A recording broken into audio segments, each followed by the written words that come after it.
Vitaj v esencii tvojej duše a tvojho svetla. Pred niekoľkými týždňami ku nám ženské božstvo pustilo kódy pôvodnej ženskej spirituality a múdrosti, teda kódy, ktorými boli pôvodné ženské bytosti nakódované. Bezpodmienečnou láskou, otvorenou a svetlou duchovnosťou, liečením, spoluprácou a prácou cez srdce pre celok. A dnes, 19. septembra, je opäť jeden z významných energeticko-kozmických dní. Prepájajú sa v náš prospech dve veľmi silné energie, a to energia Zeme a Neptúna. Neptún má veľmi krásne pôsobenie a poslanie, má vysokú frekvenciu, ktorá otvára a kotví rozvinutie spirituality na veľmi vysokej úrovni.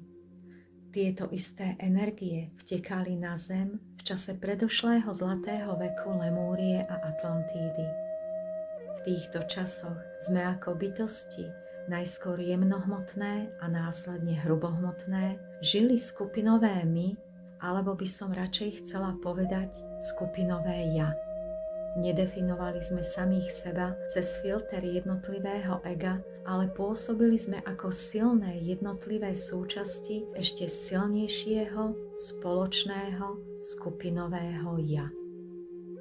A všetko, čo sa odohrávalo, čo sme preciťovali a prežívali, plynulo v harmónii jednotného toku skupinového vedomia, kde boli ukotvené pôvodné kódy lásky, vedomia a dôvery. A presne toto, čo bolo tisícky rokov zahalené temnotou, toto, čo sme zabudli žiť, sa nám teraz odkrýva. Silné skupinové ja. Sila a harmónia celku, absolútna rovnováha v dávaní a príjmaní. V Lemúrii sme žili rovnováhu v sebe, v celku, boli sme naplnení láskou a úctou ku všetkému stvorenému, k živému hmotnému, ale aj k bytostiam prírody, s ktorými sme mali plynulý výmenný informačný tok. Žili sme v súlade s flórou a faunou. Žili sme v absolútnej úcte. Žili sme v princípoch božskej matky, božskej ženskosti a tento princíp je teraz pod taktovkou najvyšších nebeských dirigentov opäť implementovaný do skupinového ľudského vedomia. Neptún je našim šepkárom a veľkým pomocníkom, pretože cez jeho tekuté vysokovibračné svetlo natekajú do atmosféry Zeme nové kódy, ktoré menia a prepisujú naše svetelné telá.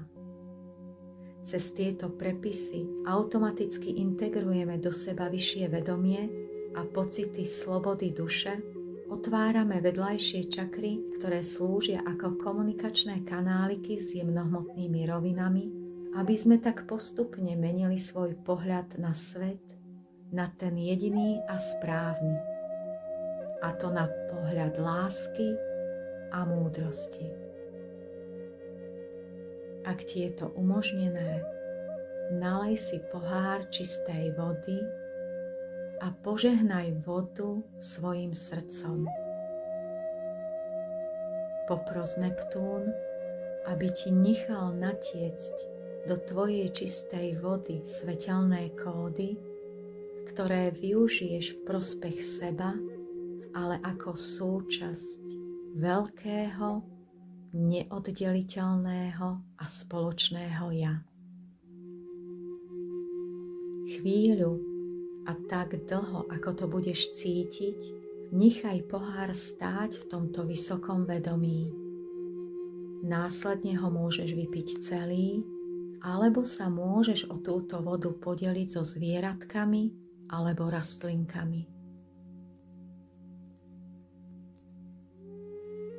Pred niekoľkými rokmi sme boli vyzvaní k silnej skupinovej práci, k spoločným stretávaniam sa v kruhoch a meditáciách. Potom prišiel tzv. Oddych a čas na osobnú prácu. A teraz sme už v definitívnom období skupinovej práce. Na meditáciách vždy hovorím, aj som hovorila, že keď medituje jeden človek, vesmír sa poteší, lebo vidí jedno svetelné vlákno. No keď medituje spoločne veľa ľudí, vesmír tancuje radosťou, lebo vidí obrovské svetlo. A to svetlo jednoty vedomia, a presne o to nám ide. Spoločná práca je to najdôležitejšie, čím vieme a môžeme prispieť k budovaniu novej zeme. A vôbec nie je náhodou, že prekrásne ženy z občianskeho združenia Rodina Lipy podali ruku vesmíru a naslúchali srdcom a zorganizovali prekrásne a veľmi silné stretnutie žien už budúci pondelok a utorok, teda 25. a 26. septembra.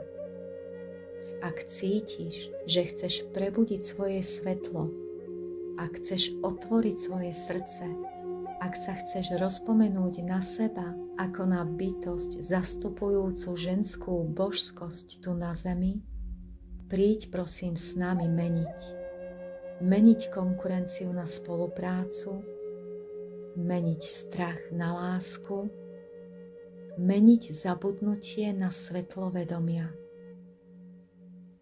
Ak cítiš volanie, že chceš byť súčasťou nádychu nášho nového, tvorivého a spoločného ja, ozvi sa prosím Deniske na telefónne číslo 0944 774 140, prosím cez SMS, ona ťa bude kontaktovať a povie ti všetky potrebné informácie.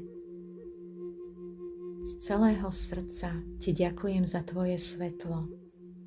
Ďakujem ti za to, že si a že robíš náš spoločný svet krajším. S úctou voči tvojej ceste na planéte Zem, Sofia.